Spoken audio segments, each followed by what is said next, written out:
Ef það eitthvað sem gestir kvikmyndahátíða víða veröld ætti ekki að láta framhjá sig fara, þá það stuttmyndahotnin. En þar mætti sjá leikara og leikstjóra framtíðarinnar vera. Við allan að kíktum niður í Tjarnarbíó að sjálfsögðu, við létum okkur ekki vanta þar, og spjöllum við nokkra upprennandi og stórfenglega leikstjóra. Kíkjum aðeins. Erlingur, þú varst með hvaða mynd? Hún heitir The Banishing, eða Bannfæringin á íslensku. Og fyrir þá sem hafa ekki séð hana, hvað fjallar hún? Hún fjallar tvær systur og önnur þeirra hefur verið að láta öllum í illum látum og svo eldri ákveður að reyna að gera eitthvað í því og heldur að það gæti mögulega verið eitthvað svona yfirskilvillegt sem í gangi. Þú ert í kvikmyndaskólanum, eða ekki? Ég í kvikmyndaskóla út í New York, ég var að klára kvikmyndaskóla út í New York sem heitir Columbia University. Er þetta þín fyrsta stuttmynd hér á RIF? Nei, þetta reyndar önnur stuttmynd mín á RIF. Ég var með mynd líka í fyrra sem heitir Child Eaters og líka svona hrollvekja og þannig að þetta önnur myndi mín, önnur stuttmynd mín á RIF. Þarna munum við sjá einhverjar kvikmyndir í fullri lengd eftir þig í framtíðinni? Já, við skulum bara rétt vona það. Hvað segirðu? Við skulum rétt vona það. Já, rétt vona það. Ástarþakkir fyrir. Takk sömuleiðis. Til hamingju. Takk. Guðmundur, þú lékst í kvikmyndinni Harður heimur, en þú komst ekki að framleiðslu þessar myndar. Nei, ekki öðru leyti því, bara að þú veist, að æfa og þróa handritið og leika, nei. Segðu okkur aðeins frá leikstjórunum. Frá Þórði. Þórður er gríðarlega metnaðarfullur ungur leikstjóri og ég verð að segja að ég held ég hef komið að nokkrum svona kvikmyndaskólaverkefnum og hann í rauninni ber af hvað varðar undirbúning og úrvinnslu, finnst mér, af þeim krökkum sem ég hef unnið með þar. Ég geti sagt það alveg að ég halla á nokkurn mann, sko.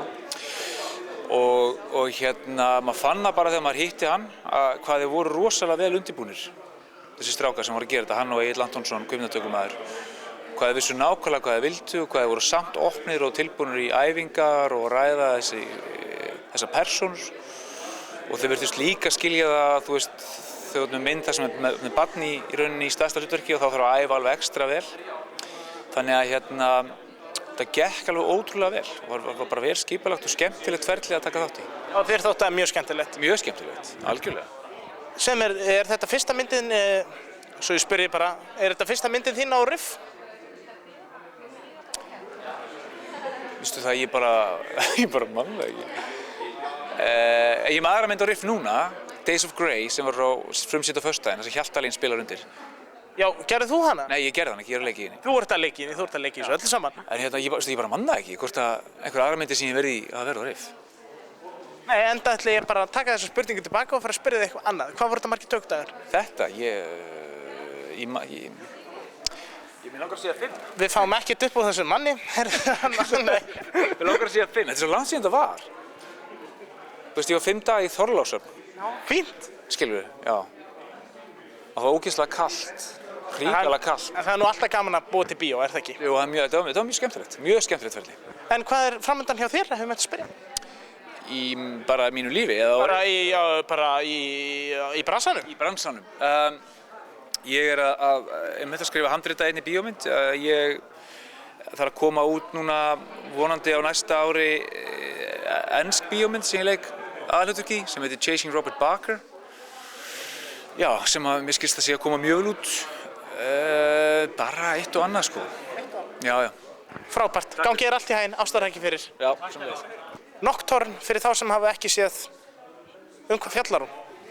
Herðu, hún fjallar mann sem vaknar bundinn og keflaður inn í litlum bílskúr, hangir og veit ekkert hvernig hann á að komast út og skilur ekki af hverju hann er komið þangað, en smá saman kemur í ljós að það býr ýmislegt að baki.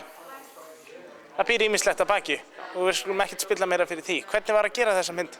Það var mjög gaman. Það voru 3 tökudagar og bílskúrinn var mjög lítill, mjög þröngur og það var eitt salerni niðri í kjallaranum sem var svona nóg það.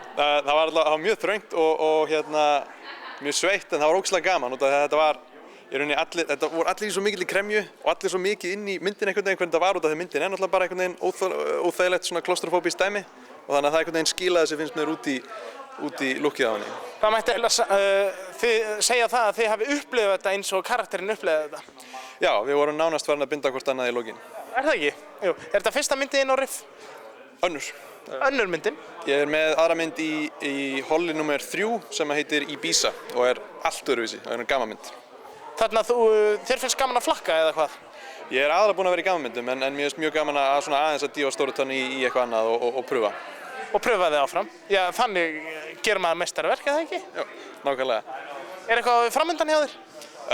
Handrit aðalega, svona hitt og þetta sem við erum að vinna í og alls konar kannski. Ertu góður penni? Ég þykist nú vera alveg þokkalegur. Frábært. Ég vil bara þakka þér kærlega fyrir og til hamingju með að hafa myndin á Riff.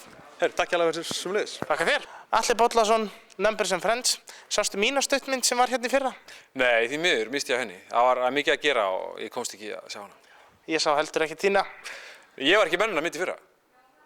Nei, ég er að tala um núna. Ókei. En leiðileg. Já, frábær. Góð fréttamennska. Fyrir þá sem hafa ekki séð, hvað fjallar myndin?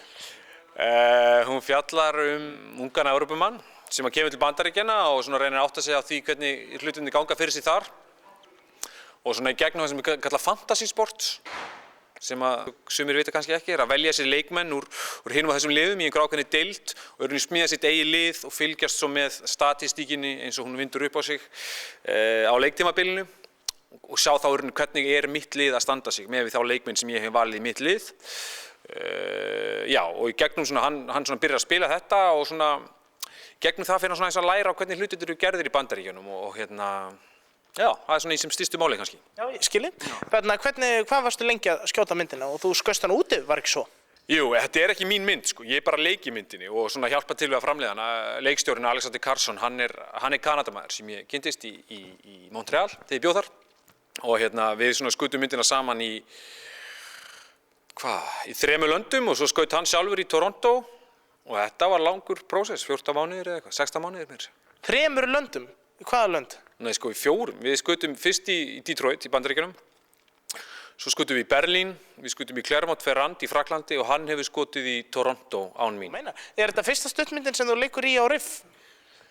Nei, þetta er önnur myndin því að ég og Alexander höfum unnið saman að mynd áður og myndin We Refuse to be Cold var sýnd 2011 svo það var mitt debut á Riff. Það var þitt debut og nú ertu starfsmaður?